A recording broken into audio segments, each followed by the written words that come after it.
Hello there, my lovely frugal friends. This is Samantha. This is the channel Trying to Get By. And we are in the month of October.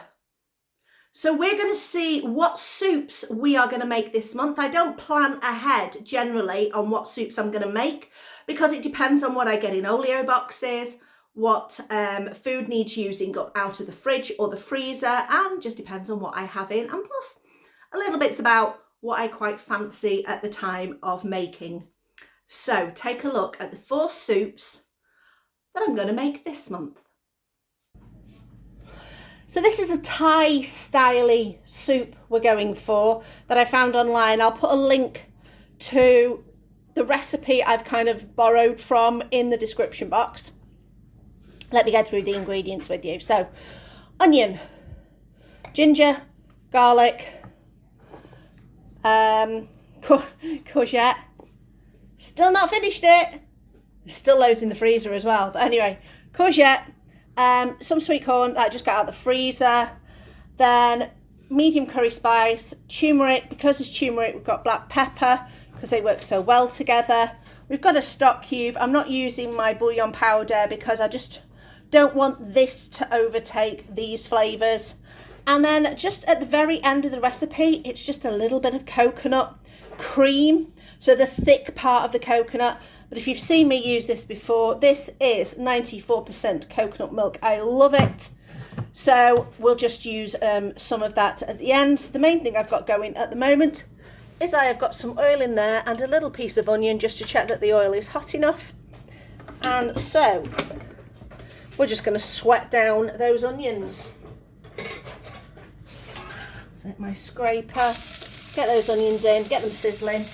That was just one onion. So it wasn't even a very big onion, just a, about fist size onion to start off with. There we go. So just going to soften this slightly. Now in the recipe there is slightly more courgette to sweet corn. So although I've used 2 cup measurements, this cup measure is a 330, this is a 250, so it's slightly bigger. This was from my old, what was it, Rosemary Connolly days. I think I went to like 3 meetings, didn't particularly enjoy them, but anyway, that's just me. But I like the cups, they come in handy. So that's that, and then just a normal standard cup of sweet corn. So we'll go in with that. Now a cast iron pan gets really hot, so these will cook relatively quickly. I'm also going to put in some ginger. So it is about a heaping teaspoon of ginger, which smells lovely. And then garlic is about 2 to 3 cloves of garlic, depending on how much garlic you like. I'm going to put in that much. Now if you were using a knob of ginger, I'd probably use about 1 inch of a reasonably, like a thumb size piece of ginger. There we go.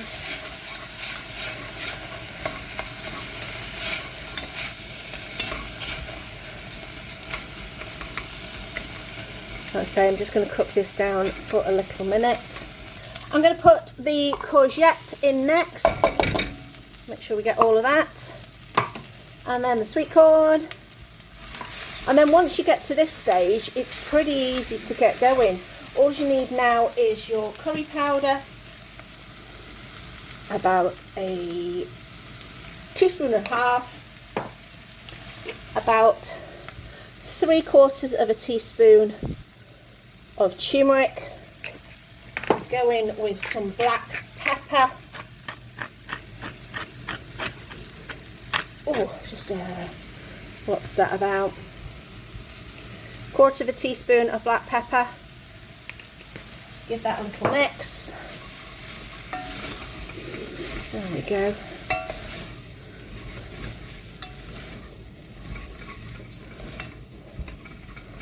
Now I'm going to break up my stock cube. And there we go. And then we're going to pour in some liquid. Oh, these stock cubes the longer you keep them, the more tough they get to break up. Right, that's that. And I've got boiling water straight from the kettle. I'm just going to pour it in my cup measure so I can roughly work out how much I'm using. So let's start with 1 cup of liquids. That's 250 mils.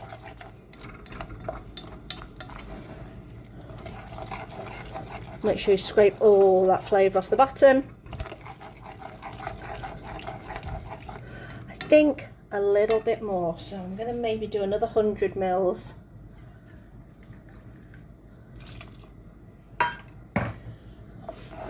There we go. Right, that's it now. Just put this on a simmer. So turn my heat right down. This pan retains a lot of heat, so you might need to cook yours for a tiny bit longer if you have not got a cast iron. A little bit of sweet corn found on the side. So maybe 10-15 minutes just to see how your courgette, how tender it is. If you want a really tender courgette, you're going to cook it for longer. If you want it more firm, you're going to cook it for less. But I'm just going to leave that to it, and then we'll be nearly done. The sweet corn and courgette is cooked off really, really nicely. It is lovely and tender. So we're going to pop in a good little blob, about 100 mils of coconut. So in ours it's going to be coconut milk. If you don't have this particular coconut milk, it's going to be coconut cream. It's just going to give it that little bit of unctuousness, that gorgeous creaminess that coconut milk can give, particularly if you use a really, really good volume of coconut milk. Let's taste. So there's the shot. Ooh, that looks nice. Let's have a taste.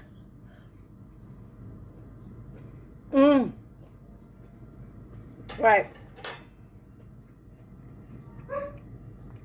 We have got the gorgeous creaminess of the coconut. We have got the sweet of the sweet corn. We've got the tenderness of the courgette. Really, really nice. Little bit of fire, little bit of heat from the turmeric and the curry powder and the pepper.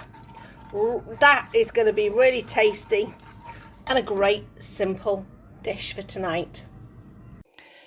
This soup is kind of a cobble it together recipe from recipes that I've read online about a lemon soup. Now, lemon orzo soup is a thing. I think it's a Greek thing, but I've got this orzo, which Chris calls pointless pasta, because, you know, if you're going to have this, you might as well have rice. But that's his thing. I don't mind. I quite like orzo. It's quite nice in certain dishes. Now, I've seen it where you do lemon with the orzo and then spinach and carrots and onion and stuff like that, and celery. I don't have any carrots. I don't have any celery. I don't have any spinach. I've got this lovely tender, this is rainbow chard from the garden. I just found some tender leaves down in the middle.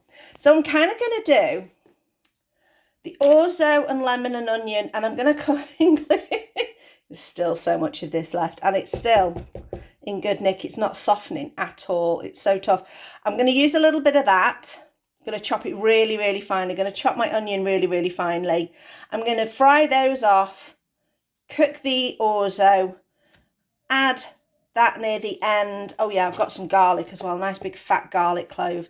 So we're going to kind of cobble it together. So let's see how it turns out. Right, the onion's cooking in a little bit of butter. I decided to use butter. Now, ours is Flora plant-based butter, but I decided to use butter just because it's got a little bit of a nicer flavour, I think, to add to this. Now, I'm going to be zesting the lemon, so I'm getting out my grater. So I'm going to do the same with the garlic. So I'm just going to grate the garlic into there rather than chopping it up. It's just a little bit easier. There we go. get that lemon in as well. Now make sure your lemon is an unwaxed lemon.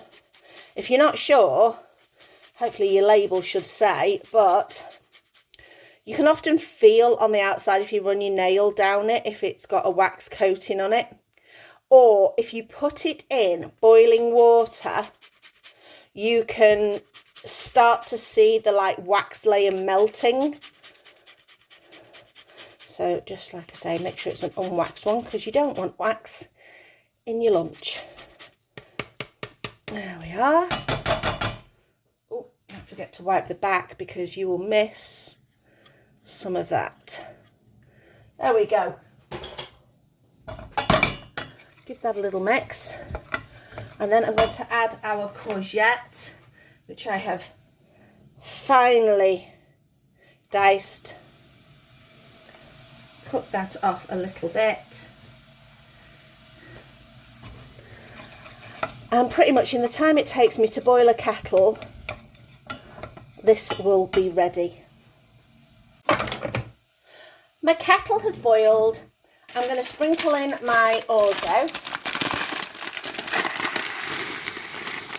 There we go, that's just enough for me. Give that a little mix. Push everything down so I know how much liquid to cover. I'm just going to put in, I'd use a stock cube, but I'd only use a little bit of a stock cube, so I'm just going to use my powder one that I have. And I'm just going to put a tiny sprinkle of that in because we know it's more powerful than a stock cube. So just a little bit of that. And then enough liquid to cover the orzo and still leave it with a bit of room to manoeuvre. And it's just going to take as long as it takes for the orzo to cook. Now, the back of the packet tells me that the orzo will take 7 to 9 minutes. So I'm going to turn this up a little bit more because I've had it on that only on a medium heat. In the meantime, while that is just cooking, I'm going to shred my rainbow chard into very, very small shreds and then pop that in about a minute before I serve. I did add a splash more water to this because you've got to keep an eye on it because it will cook off quite quickly. Add my rainbow chard, which will take a minute to cook down. Bit of lemon to enhance the lemoniness. And I love lemon, so I am making sure I'm adding plenty of lemon. But if you're not as much of a fan as I am, then add a little bit less. But this is a lemon soup, so it's got to taste like lemon. So I'll cook that for 1 more minute because the orzo is not... Oh, that wasn't a piece of orzo, that was a piece of onion. Yeah, still got a little bit of a bite to it, although the flavour is lovely. Another couple of minutes. Right, we are finished. I'm going to give this a taste. I'm really looking forward to this. Just a minute. Is that a seed? Whoa. Didn't spot that one sneaking in. Lemon seed. Get rid of that one. That'll crunch on my teeth. Right, now let's taste it. Make sure I get a bit of everything. I want to make sure I get some of that chard. Let's try that bit instead. That's better. There we go. Give it a blow. Mmm.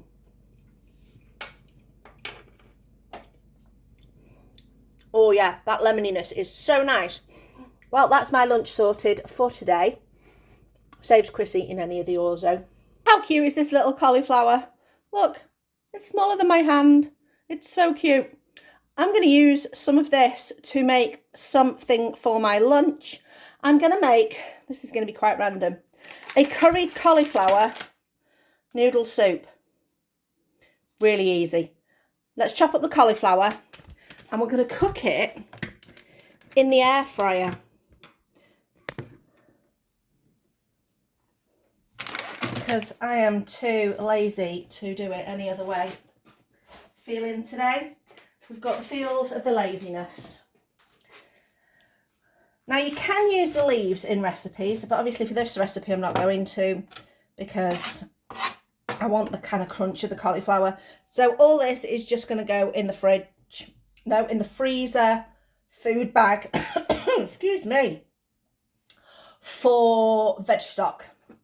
I'm going to go in at the base of the cauliflower to get the central core out, which again is going to go in the stock pot, and just help to release those little collies. Now I want to have really small pieces because they're going to cook quicker, and I want them bite size so that I don't have to use a knife on anything. So we're going to move that a little bit that way so you can see. So that's our little pile. Like I say, it's just going to be enough for me. The rest can go back in the fridge. Just enough little tiny pieces of cauliflower. There we go. So the rest of that is either going in the stock pot or back in the fridge. This is just going to get a nice sprinkling of curry flavours. Now, if you have got curry flavoured noodles, these are chicken flavoured noodles, which bizarrely are suitable for vegetarians, because there is no actual chickenness in any of it. If you get the curry flavour ones, you could just use the curry packet to season your flavours. I'm going to save this seasoning and use it with my noodles. But I think I have I got a little curry packet in my little sauce? No, I'm just going to go in then with a little bit of medium curry powder. There we go. Pop that on. Ooh. Give that a rub in to make sure it gets right in and doesn't all just fall off. There we go. Spray that with a little bit of oil. Give it another massage into the curry. Whoop. And that is just going to get chucked in the air fryer on 180 for about 8 minutes. If you plug it in, that's how it works. For about 8 minutes, just until it is nice and tender, not overly cooked, but I still want it nice and crispy. While the air fryer's on, I've just boiled a kettle, pouring it on my noodles. I'm not pouring it all the way over. I'm going to partially steam these. I'm just going to pop a lid on. I'm not putting them on the hob. I'm just letting it do it in the ambient boiling heat. So I'm going to give this 2 minutes, come back, turn it over to make sure they've all been submerged in the boiling water. And once they start getting loose, it'll be easier for them to cook. And just going to do that in the time that it takes for the cauliflower to cook. The cauliflower I've put on for a few more minutes because it's not quite ready, and I'm just going to finish off these noodles because I want them nice and piping hot. So they are pretty well done, but this is just going to give them that last little finish. Plus it's going to thicken that sauce a little bit as well because I don't want it too wet, saucy. Right, my cauliflower's done. Lovely and crispy. I'm going to pop that in there for the last minute of this cooking. Yes, it's going to take away a little bit of the crispiness, but that is fine. They're still going to be nice and crunchy, which is mostly what I wanted, was the crunch, not the crisp. So another minute in there and we'll be good. Here we go then, we've got this really good noodly soup. I'm going to taste it. You'll never see me taste noodles on camera because I am not very good at not getting them absolutely everywhere. So let's give this a taste. I love noodles. Noodles are just so amazing and so cheap. So, I mean, I think a pack of this noodles was like 25-30p and the cauliflower was free. So, not bad for a nice lunch.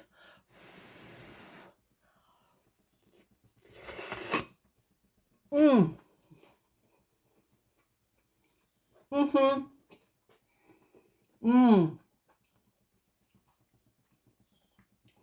a cheap and easy lunch, that is yum sticks. Add to the list of will be making again, definitely. This soup recipe is what I'm making for tea. It is called, excuse the accent, ezoglen kobasi, which is a spicy Turkish lentil soup. I'm kind of adapting it because it should use bulgur wheat and I don't have any of that. But I did look up online and it says barley is a substitute for bulgur wheat, but it will just take longer cooking. So I'm going to adapt the recipe. Kind of looked at a couple of different recipes. Basic ingredients are onions, lentils, the bulgur wheat, or in this case the barley, tomato puree. It does say Turkish pepper paste, but I haven't got that. But I have got Korean pepper paste, but I'm obviously just going to limit how much I use of this because this is quite hot. A little bit of chilli, but we'll limit that because we know what Chris is like. Some mint and some lemon. So this, I can imagine it's going to be quite hearty, particularly with these two ingredients, which are so good and wholesome. So the first thing I'm going to do is just move this tray to the side and I'm going to chop my onion and, oh, garlic. I forgot garlic. It does need garlic. Did I put garlic? Oh, yeah. There's some garlic there as well. So I'm going to do some chopping first and then we'll get cooking. This has been sizzling away for a few minutes and the onions have started to soften. I'm going to add those couple of cloves of garlic.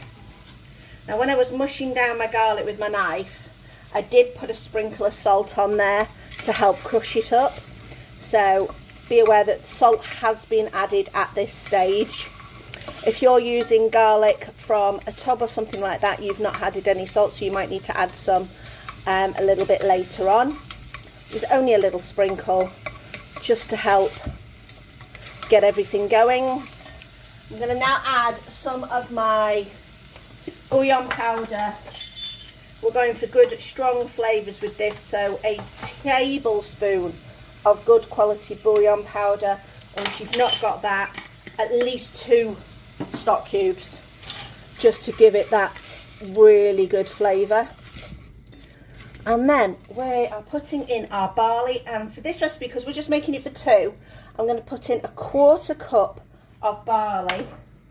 Cover this with boiling water. Now it doesn't matter too much if I put a little bit too much water in at this stage, because when we put the lentils in, it'll even itself out. Now barley does take a lot longer to cook than lentils. In the original recipes I read, when you're using the bulgur wheat, you could put the bulgur wheat in and the lentils at the same time.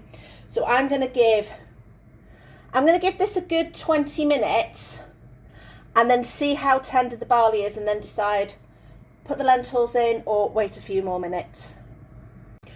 Oh, and I forgot, put a lid on it and turn the heat down slightly. Right, I'm taking the lid off. Whew. This has been bubbling and simmering for about 15 minutes. So what I'm going to do now is just have a quick check on this barley. Haha.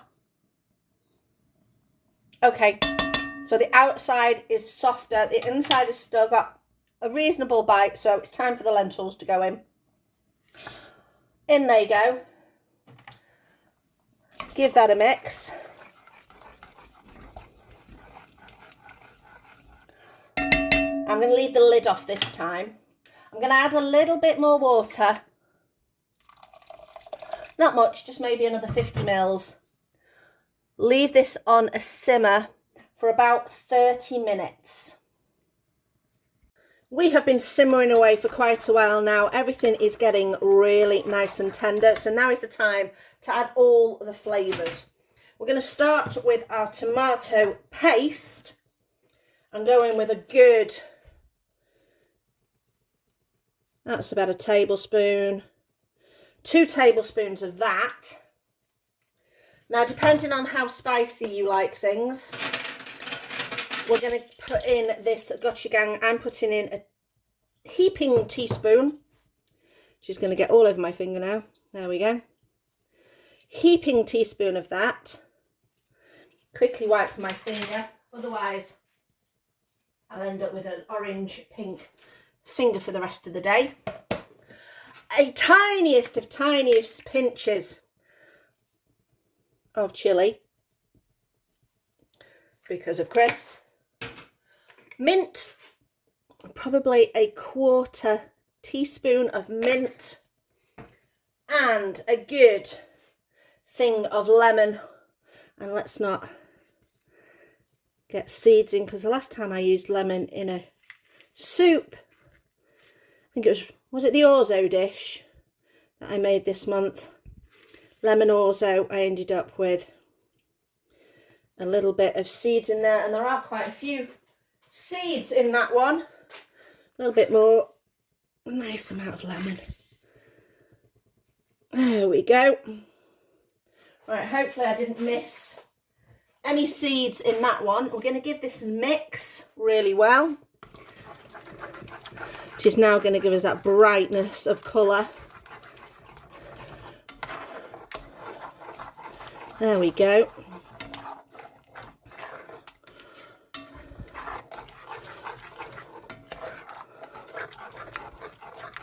And this has got another 10 minutes because you want to cook out pastes and things. You don't want to leave them put in raw and then eat straight away. So give it a good 10 minutes just to finish off.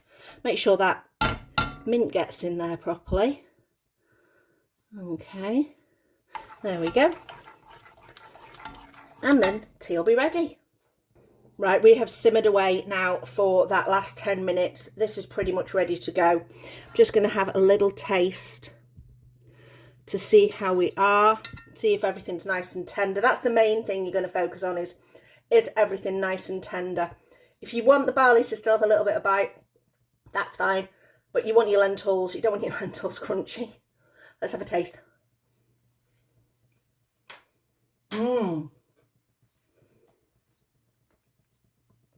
That barley's still got a little bit of chew, that little bit of springiness when you eat it. Lentils are lovely and tender. I like the way that the lemon gives it brightness, but then you've got the chilli and the gochujang give it depth and heat. That is yum. I'm going to pop a lid on. Heat off, lid on. This in the cast iron will stay warm enough for when Chris gets home shortly.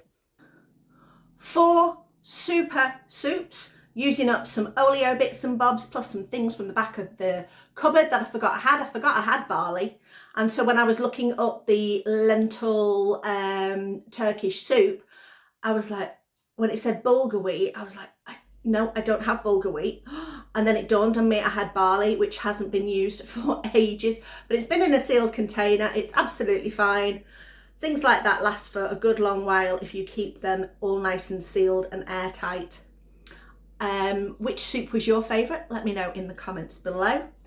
I liked all of them, but I particularly like the noodle one because so easy for me to make at a lunchtime, so quick to throw together, and it encompasses my love of the cheap noodles that you can get from the supermarket.